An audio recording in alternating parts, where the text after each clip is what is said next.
भाई लोग सब बढ़िया है ना।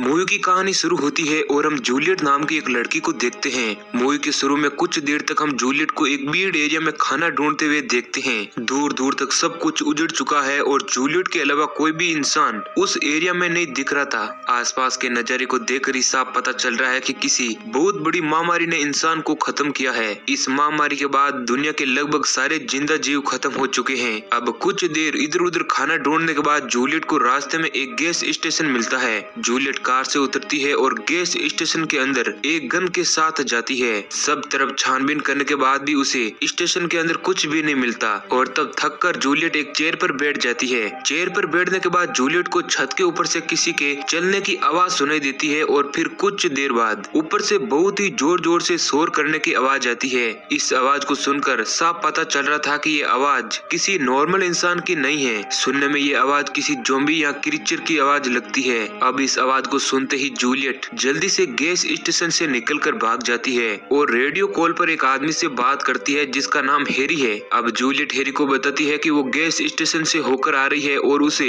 वहाँ पर च्युइंगम और नमक के अलावा खाने को कुछ नहीं मिला है जो कि 36 लोगों का पेट भर सके। तब हैरी बताता है कि हम 36 से 39 हो गए हैं और हमें 2 नए जिंदा लोग मिले हैं और एना ने आज ही एक बच्चे को जन्म दिया है। अब ये बात सुनकर जूलियट कुछ खास खुश नहीं होती है और फिर जूलियट कहती है कि मेरी बैटरी खत्म होने वाली है, इसलिए मैं शॉर्टकट देकर बेस आ रही हूँ और वहीं पर तुमसे मिलकर बात करूंगी। फिर हम देखते हैं कि जूलियट रोड से उतरकर ऑफ रोड पर चली जाती है ताकि वो जल्दी से अपने बेस पर पहुंच सके। रास्ते में जूलियट को एक सुनसान जगह पर एक कार वैन मिलती है। जूलियट अपनी गाड़ी से उतरकर कार वैन के पीछे जाती है और देखती है कि वहाँ एक आदमी बहुत ही जख्मी हालत में पड़ा हुआ है। उसका पेट फट चुका है और उसका खून बहता ही जा रहा है। जूलियट उस आदमी से पूछती है कि तुम्हारे पास खाना है क्या? तब वो आदमी कहता है कि हाँ, मगर वो मेरी कार वैन के अंदर है जिसके अंदर मैंने एक क्रीचर को यानी ज़ॉम्बी को कार वैन में बंद करके रखा है। तब जूलियट अपनी गन लोड करती है और कार वैन के अंदर घुस जाती है और फाइनली उस क्रीचर को मौत के घाट उतार देती है। मगर यहाँ हमें यह नहीं दिखाया जाता है कि आखिर वो क्रीचर दिखने में कैसा है।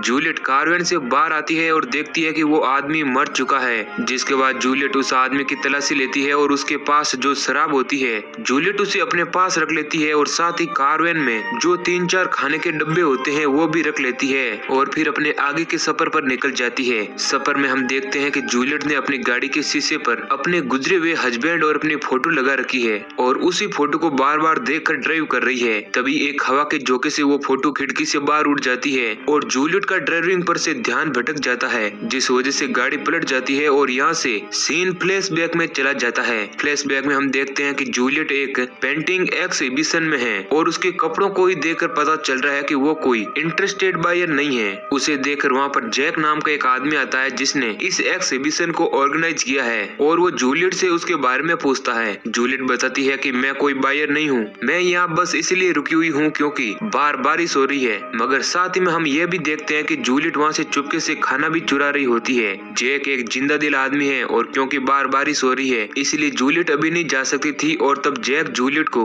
वहाँ की सारी पेंटिंग से दिखाने लगता है और साथ ही उन पेंटिंग्स की खूबी को भी डिस्क्राइब करता है। और अब अचानक से कहानी प्रेजेंट में आ जाती है और हम देखते हैं कि एक्सीडेंट के बाद जूलियट अब होश में आ गई है और उसका एक पैर भी टूट चुका है और रात भी हो चुकी है और अब रात में वो क्रीचर बाहर निकलते हैं जिस कारण भीड़ और भी ज्यादा खतरनाक हो जाता है। तभी जूलियट नोटिस करती है कि उसकी गन कार के बाहर गिरी हुई है और जल्दी से वो एक स्टिक से गन को अपने पास खींचने की कोशिश करती है मगर स्टिक बीच में से टूट जाती है। अब यहाँ से कहानी फिर फ्लैशबैक में चली जाती है और हम देखते हैं कि बारिश बंद होने के बाद जैक और जूलियट पैदल ही बात करते हुए घर जा रहे हैं और रास्ते में जैक का घर पहले पड़ता है। जैक जूलियट को घर में आने के लिए इनवाइट करता है और जब जूलियट उसके घर में जाती है तो वो देखती है कि उसका घर काफी प्रीमियम बड़ा और आलीशान है। वो दोनों सुबह से शाम तक बहुत बातें करते हैं और आखिर में जैक उससे कहता है कि हमने पूरा दिन साथ में बिताया मगर अभी तक तुमने मुझे अपना नाम नहीं बताया है। और जैसे ही जैक ये सवाल करता है तो पता नहीं क्यों जूलियट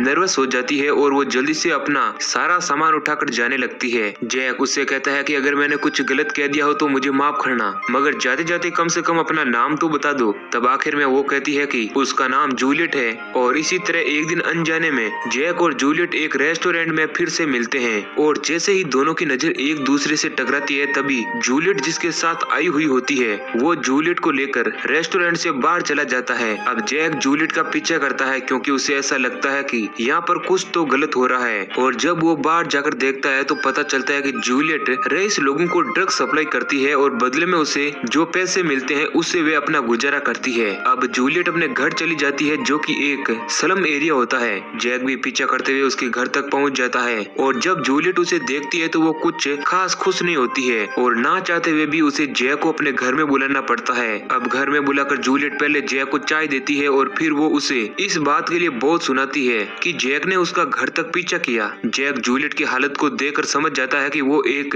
ड्रग एडिक्ट है और वो जूलियट को अपना हेल्प ऑफर करता है, मगर इस बात पर भी जूलियट भड़क जाती है और वो कहती है कि मुझे तुम्हारी कोई हेल्प नहीं चाहिए। और तब जूलियट जैक के सामने ही ड्रग को अपने हाथ में इंजेक्ट करने लगती है। ये देखकर जैक दुखी हो जाता है और वहाँ से अपने घर चला जाता है। इसके बाद फिर से स्टोरी प्रेजेंट टाइम में आ जाती है और हम देखते हैं कि जूलियट ने बहुत हिम्मत करके अपने टूटे हुए पैर की हड्डी को वापस अंदर कर लिया है और फिर अपने पैर को कपड़े से बांध भी दिया है। अब जूलियट रेडियो पर हैरी से संपर्क करने की कोशिश करती है मगर कोई भी रिस्पॉन्स नहीं आता। अब जूलियट जोर से चिल्लाने लगती है। तभी जूलियट को बाहर से किसी की आवाज सुनाई देती है और उसे महसूस होता है कि वह एक क्रीचर है। अब जूलियट जल्दी से रेंगते हुए बाहर जाती है और अपने गन को लेकर अंदर आ जाती है और तब हम पहली बार उस क्रीचर के पैरों को देखते हैं जो कि कार के सामने से जा रहा होता है। लेकिन तभी अचानक से जूलियट का रेडियो बज उठता है और लाइन पर हैरी होता है। रेडियो की आवाज से क्रीचर जूलियट की तरफ अट्रैक्ट हो जाता है और तब जूलियट रेडियो को कार से बाहर फेंक देती है। वो क्रीचर रेडियो के पास जाता है और रेडियो को उठाकर दूर फेंक देता है और फिर वहाँ से चला जाता है। अब इसके बाद कहानी फिर से फ्लैशबैक में चली जाती है और हम देखते हैं कि जैक अपने घर पर है। तभी उसकी डोरबेल बजती है और जैक जाकर गेट खोलता है और देखता है कि जूलियट बहुत ही बुरी तरीके से घायल है और ड्रग के नशे में एकदम धुत है। जैक उसे संभालता है और बेड पर ले जाकर सुला देता है। सुबह उठने पर जूलियट जैक को थैंक्स कहती है और उसके साथ ब्रेकफास्ट भी करती है। और यहाँ जैक फिर से जूलियट को समझाता है और कहता है कि मुझे तुम्हारी हेल्प करने दो और मैं सब कुछ ठीक कर दूंगा। मगर जूलियट बहुत ही ज्यादा अड़ियल होती है। जब भी उसकी लाइफ में कोई इंटरफेयर करने की कोशिश करता है तो उसे उस पर बहुत ही ज्यादा गुस्सा आ जाता है। जूलियट फिर से जैक पर गुस्सा हो जाती है और घर से जाने लगती है मगर जैक ने सारे दरवाजे लॉक कर रखे हैं और तब जूलियट गुस्से में घर का सारा सामान तोड़ने फोड़ने लगती है। कुछ देर बाद जैक जूलियट को पकड़ लेता है और उसे टाइट हग करते हुए किस करता है और इसके बाद वही होता है जो हर रोमांटिक फिल्म में होता है। दोनों प्यार मोहब्बत में कुछ अच्छे दिन गुजारते हैं और एक दिन जैक जूलियट से बात करते हुए उसके मुंह पर हाथ फेरते हुए उसे बताता है कि उसकी माँ हमेशा उसके साथ यही किया करती थी जब भी वो दुखी होता था। और दोस्तों अब यह सीन याद रखना क्योंकि लास्ट में इसका बहुत ही इम्पोर्टेंट रोल है। इसके बाद वो दोनों शादी कर लेते हैं और जब उनका बच्चा होने वाला होता है तो उन्हें पता चलता है कि बच्चा पेट में ही मर चुका है, जिसके बाद जैक और जूलियट हमेशा अकेले और दुखी रहने लगते हैं। अब इसके बाद कहानी फिर से प्रेजेंट में आ जाती है और हम देखते हैं कि जूलियट गाड़ी में है और वो किसी तरह अपना रेडियो फोन बाहर से ले आई है और अब उस क्रीचर को भी जूलियट का पता चल चुका है, इसलिए वो बार बार गाड़ी पर हमला कर रहा है। अब जूलियट रेडियो के जरिए हैरी से संपर्क करती है और उसे अपनी सिचुएशन बताकर मदद मांगती है मगर हैरी अब उसकी कोई भी मदद नहीं कर सकता था।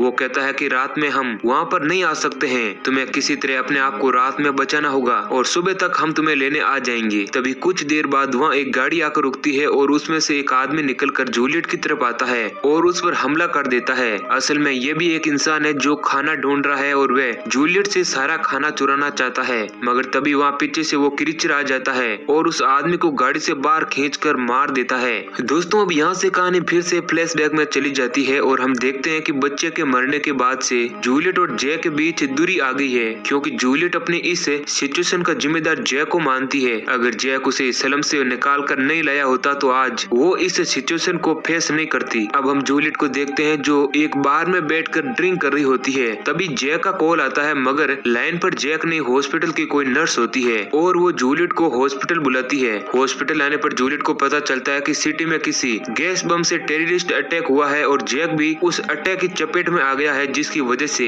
जैक को आइसोलेशन में सबसे अलग रखा गया है मगर उसकी हालत बहुत ही ज्यादा खराब है और सुबह होते होते जैक की मौत भी हो जाती है। अब हम वापस प्रेजेंट में आते हैं और देखते हैं कि उस क्रीचर ने जूलियट को पकड़ लिया है और उसे गाड़ी से बाहर निकाल कर दूर फेंक देता है मगर यहाँ जूलियट का सही निशाना लग जाता है और वो क्रीचर को 2 गोली मारती है जिस कारण वह वहीं पर ढेर हो जाता है और साथ ही यहाँ जूलियट भी बेहोश हो जाती है। और जब अगले दिन जूलियट की आंख खुलती है तो वो देखती है कि वो क्रीचर अब फिर से उड़ चुका है और वो रेंगते हुए आ रहा है और अब वह जूलियट के ऊपर चढ़ जाता है है, मगर वो क्रीचर जूलियट को मारता नहीं है। वो जूलियट के मुंह पर हाथ फेरता है और जूलियट को याद आता है कि ऐसा सिर्फ जैक उसके साथ करता था। तब जूलियट को पता चलता है कि ये जैक है जो कि वायरस की वजह से बहुत ही तकलीफ में है। और तब जूलियट अपने गन में जो आखिरी गोलियां बची हुई होती है उससे वो दोनों की जान ले लेती है और इस तरह जूलियट खुद को और जैक को सारी तकलीफों से आजाद कर देती है और यहीं पर हमारी मूवी भी खत्म हो जाती है। तो दोस्तों वीडियो अच्छा लगा है तो लाइक करें और वीडियो में अंत तक बने रहने के लिए आप सभी लोगों का बहुत बहुत शुक्रिया।